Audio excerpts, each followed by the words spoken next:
Please kindly click on the red subscribe button below this video and subscribe to our YouTube channel. Thanks, God bless you as you do this. Thank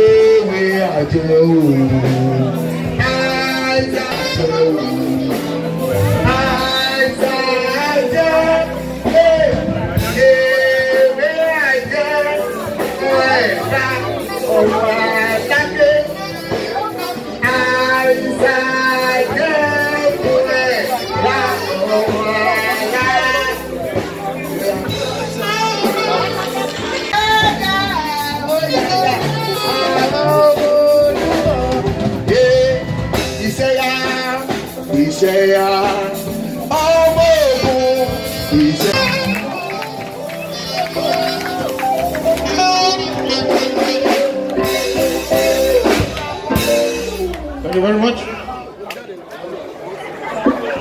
Thank you very much. The Freedom 5, thank you very much for backing up a doubt of doing that. So, ladies and gentlemen, we move on to another. Thank